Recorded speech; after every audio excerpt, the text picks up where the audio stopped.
Against the backdrop of the Alfred Dunhill Links Championships golf tournament at St Andrews in Scotland, this week's show catches up with three rather familiar faces. Television superstar Piers Morgan, South African-born England cricket legend Allan Lamb, and one of London's top private wine collectors, Daniel Wallace, as they look back on some wine misadventures and pick the bottles and the wine moments that they'll never forget.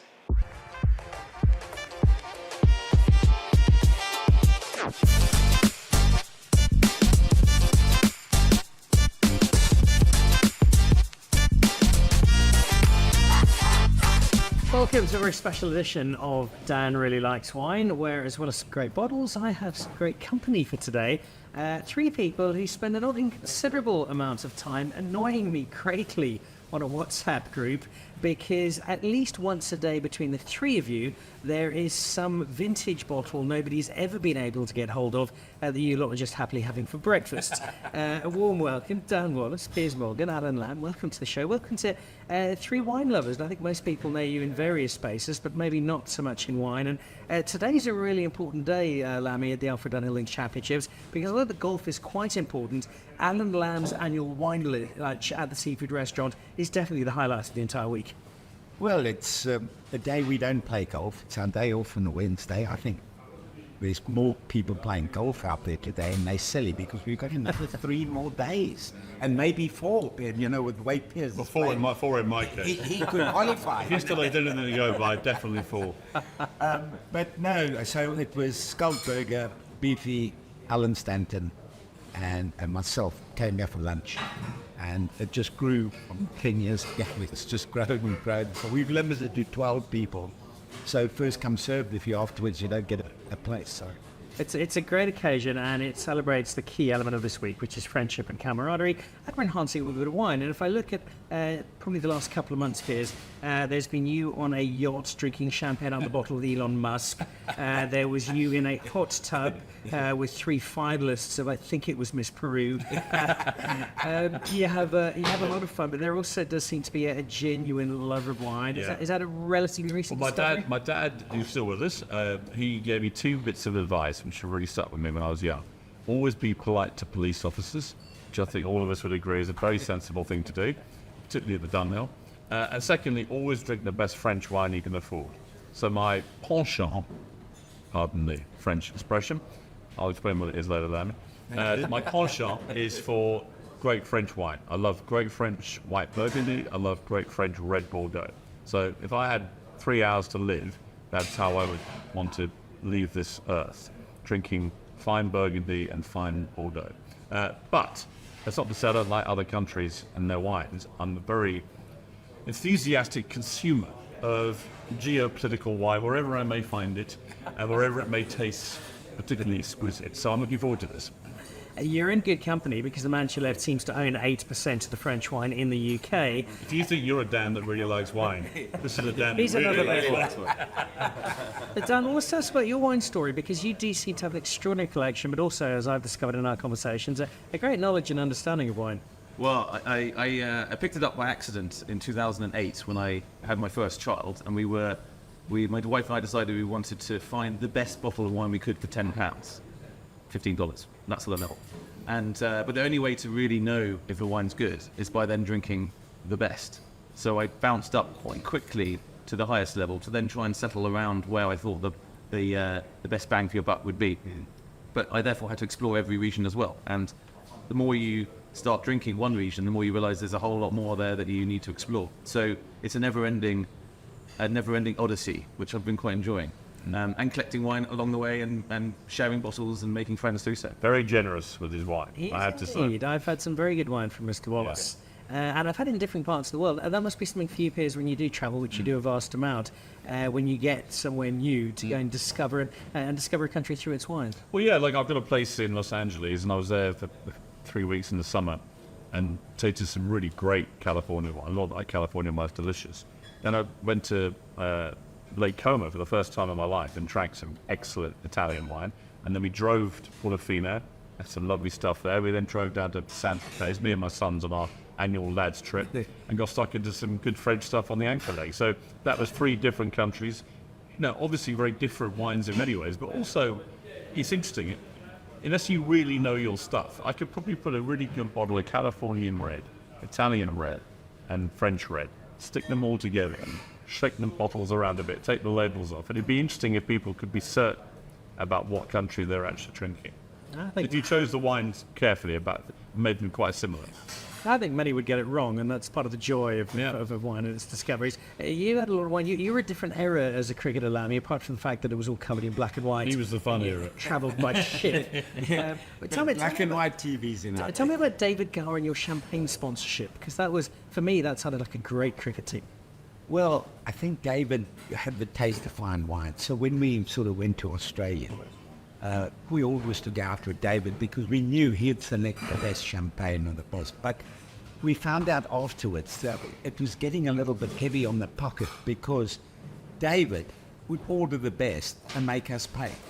So This is a very good approach. So I rather like that approach. so we decided no more, So then Beefy got, and then the quantities started going up when you have both of them at a table. So it was great. And then, during Australia, it was fantastic. We got to know the winemakers and we went to a lot of the vineyards.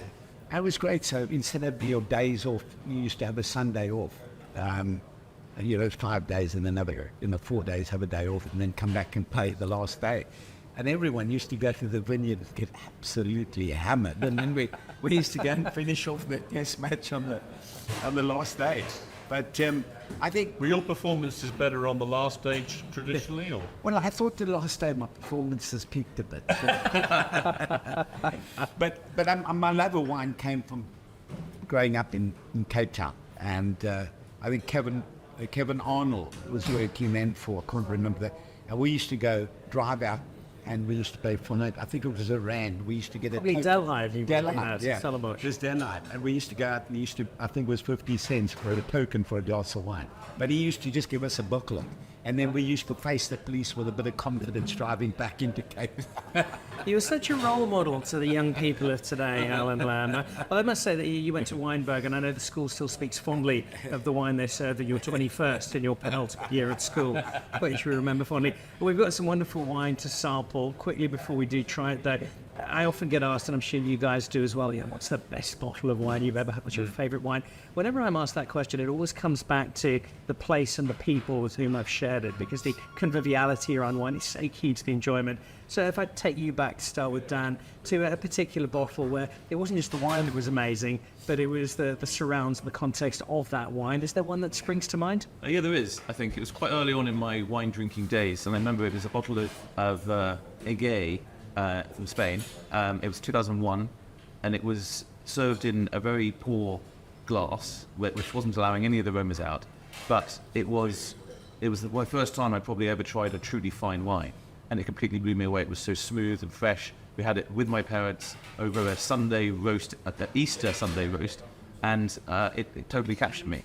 It changed for me the reason to drink wine, which was back then was the more the merrier. And this opened a whole new world of wine, and trying to explore those fine bottles and the experiences you get with them has changed my life.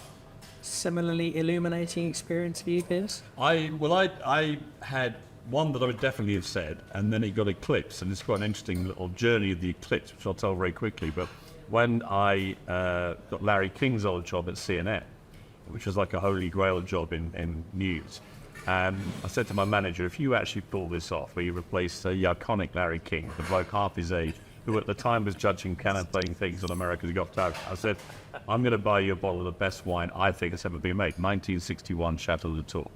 So I sourced the only bottle you could get in LA at the time. It cost me an arm, leg, and several other fingers.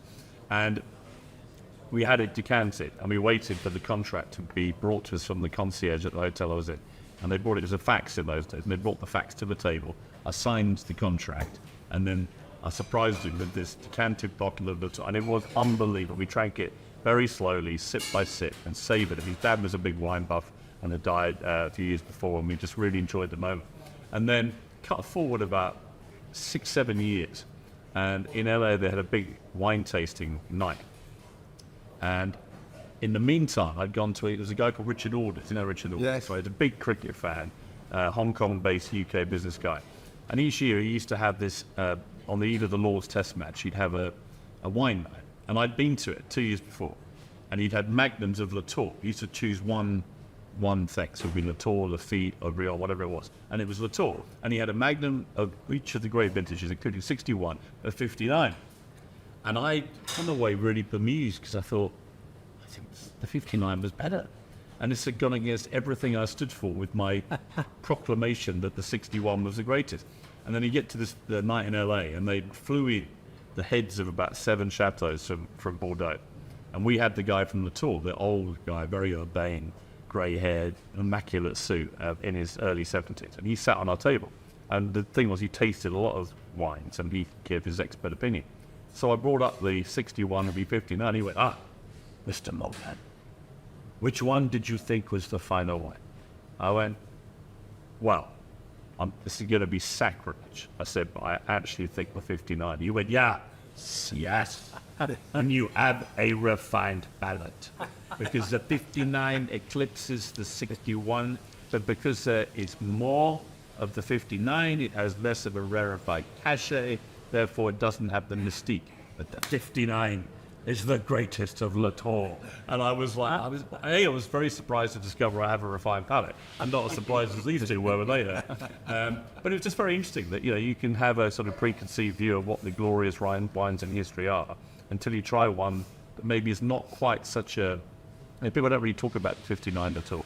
And yet the 59 Latour, for real connoisseurs, I'm told, is like one of the best kept secrets of it is the best Latour. So it was interesting. I think that might be an even greater endorsement than Ronaldo and your abs. I would be a lot more vocal about that in future. Just to be clear, if you haven't seen it... Please don't show us. No. Cristiano Ronaldo said that I had great abs, and it's my pinned tweet on X, and it's had about 190 million views so far. Which means 190 million people genuinely believe my abdominals... He actually said, you have good abdominals. My abdominals are good. I think he needs to Says get his Cristiano specs Ronaldo. Of course, abdominal is the Portuguese word for jowls. But you can take that out. You're good jowls. Very quickly, Lammy, 2 great memories there. Is there a bottle for you, really? Well, 3 years ago, we got invited. I think Piers was going to come with Tony Gallagher and Dermot Desmond into Chateau Yes, Lafitte. couldn't make it. And I got invited. Well, I get invited every year with them. And we went to Lafitte, and we had a 1929. So nice when they do birth years. And it was... and then they'd opened the 30, and the 30 was 12, and the 29 was drinking. And so, I mean, I'm very lucky to be a member of those. So I wouldn't be able to afford it. Goosebumps just thinking about that.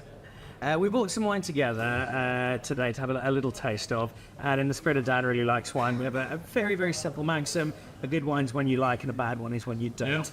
So to try and divert you away from that second-rate French stuff and to push you towards South Africa, this is a Californian winemaker who now lives in South Africa. She's currently the chair of the Cape Winemakers Guild. It is a 10-year-old Viognier. It's a great... We don't always do quite so well in South Africa, but I think this one is not only rather nice, but tends to age fairly well.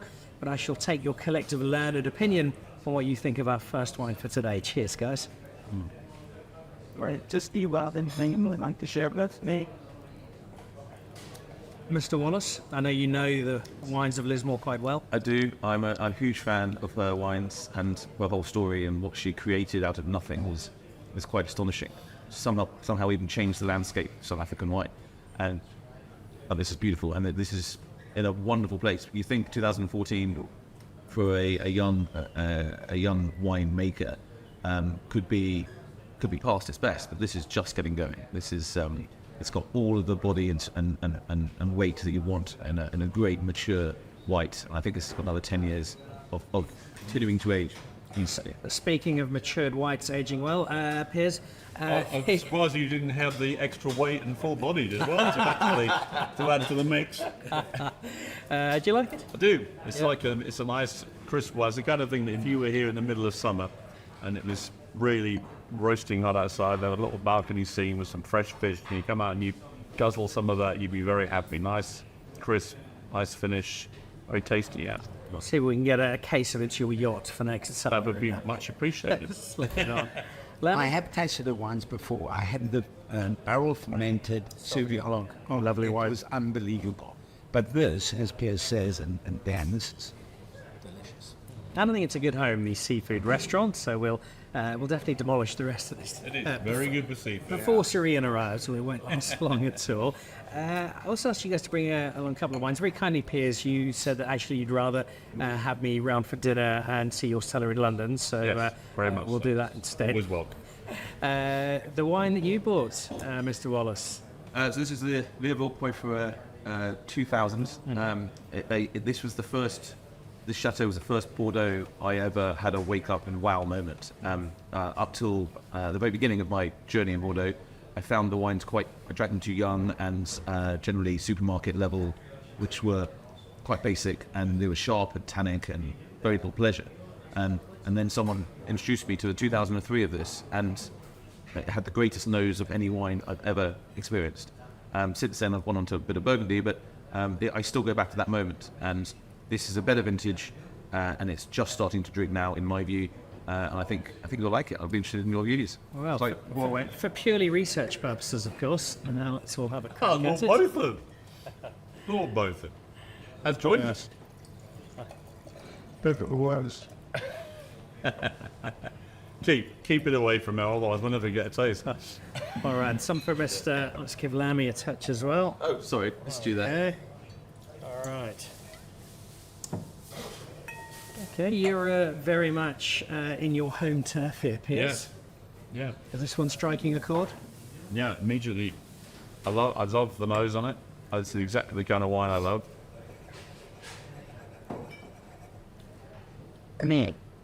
Oh, that is absolutely delicious. It's That's why I love Red Bordeaux. something I find a lot in South Africa. Our wine, a wine of this age, would be a very old bottle of wine in terms of where we'd be drinking. And yet this is 2 decades and more, and it's still slightly wound up. It's still got a tidiness to it. There's still a lot more time to come on a wine. Yeah, there is. No, this is just getting going. What would happen if you leave this open for an hour or two? Would it open up even in that time? It would definitely open up in that time. I quite like the tension you get when you. I often don't decant, as I haven't on this occasion. Particularly, it depends on the vintage. So 95, very tannic, very hard. 86, similar. Those wines need to be decanted and aired, and you'll find 6 hours later they're still opening. If you were to drink a 2009 or 10 now, again, you probably open them the day before, in my view, just to break that hard backbone. But this is soft, it's mellow. The tannins, I find them very soft and easy to drink. Go beautifully with lamb, with beef. I think Lamb and beef.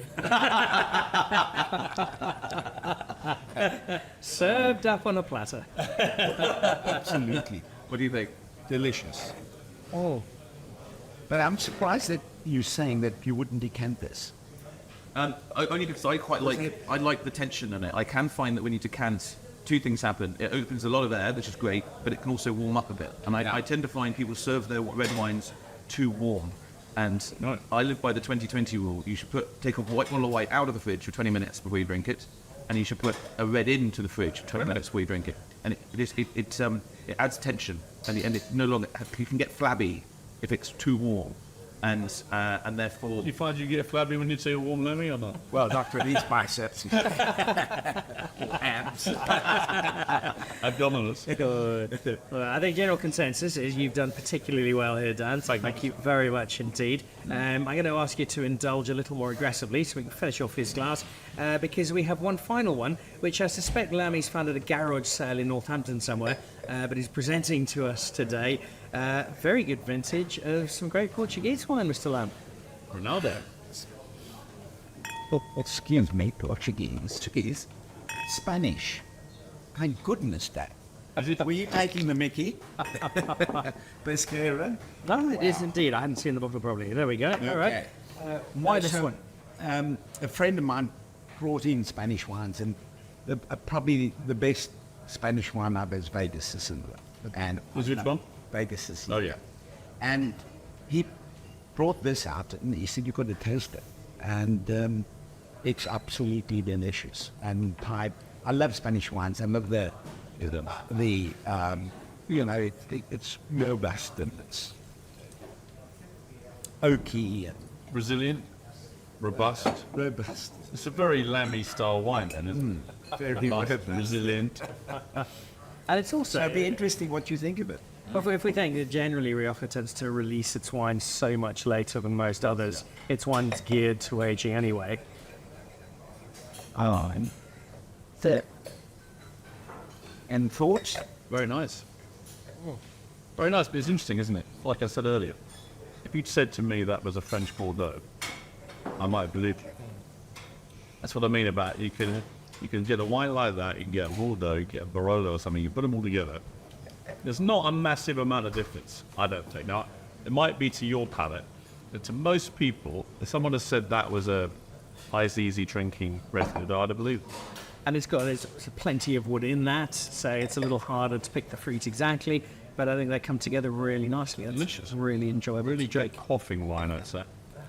Anything we decanted it, the cork had gone to, I don't know if you noticed it, I didn't see the cork. And so the corks tend to, I don't know, it's maybe the storage, how they come, but the corks are on the older bottles, on the Spanish ones, they seem to. Yeah, Spain has come a long way in its winemaking in the last 2 decades, and whether often a lot of the wines they were quite cheap to make, and they would use less good quality corks, even though there's a huge amount of cork in Spain, obviously. They make it's so critical. If you pay that a few extra pence or euros for a good cork, it makes a tremendous difference to the long-term process. And the cork should be a little bit squishy, and again, it would come down to how it's stored. If it's a bit squishy, it's perfect because it allows just the right amount of air in to allow the wine to age, but very, very slowly. And if it's too hard and brittle, then the air will get in and it will oxidize much more quickly. That's not to say this has, but you can find that that's why you should leave wine on their side so that the cork stays dry, stays moist at the bottom. We've got a great collection of wine, great collection of guests. Guys, thank you. It's been lovely sharing some wine with you and sharing some wine stories. I think we should add this to our annual wine lunch gathering. Dan, you know you have the open invitation to the Dan Really Likes Wine cellar for next time you and KP are over on safari, and Lammy, you're back in South Africa at the end of the year. We got a wine annual trip wine coming safari. up. So we take in about 20 people. We go down to Stellenbosch, the Swartland, Hermanus, Eldam, and we do lunches and very, very proper tastings with these guys who allow us to come onto their farms. Amazing. So I'm looking forward to that, and we'll be over on I think the 19th of November. No, my wedding anniversary. I can't think of anything my wife would rather like to do more than come wine routing with you and Skalkberger to celebrate. I've got to say, I've been skulked a couple of times, and let me tell you, he's put me in a taxi and sent me back to Cape Town. But we are going to Skulk's place this year, and he's going to do amazing menu for us and getting the chef in, and we're going to be starting with the Saltana Bay oysters, which you guys know well, crayfish. He's going to get oliquickel, which is I don't know if you know oliquickel. It's like it's a big snail, sea snail like that, and it's very tough. But if you mince it and you put it with rice and lemon, it's absolutely delicious. Amazing, I've heard of it.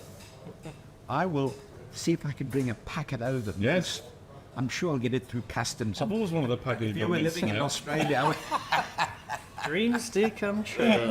so we Land you from Mr. Snail. Yeah. It's got a real ring to it. so we're looking forward to that. Well, we shall see you there. We shall see you in the cellar. And then lastly, Piers, as we try and add to the breadth of your wine delights, next time in London, I shall come armed with a case of South Africa's finest. I would love that. And it's clear that you love your wine, so it's great to find somebody to share it. Gleefully guzzled, I can assure you. All right. And it's all mostly fat-free, so those abs will be absolutely Rock solid. guys, thank you. Really appreciate the time. We have a great lunch to indulge in. So from the seafood restaurant in St Andrews, which really is the definitive place to come and eat when you are in town, this has been a very special edition of Dan Really Likes Wine with Norma Goodfellows. 3 great wine drinking friends, some super wine, and the Alfred Dunhill Links Championships as our wonderful backdrop. Cheers. Cheers. Sure.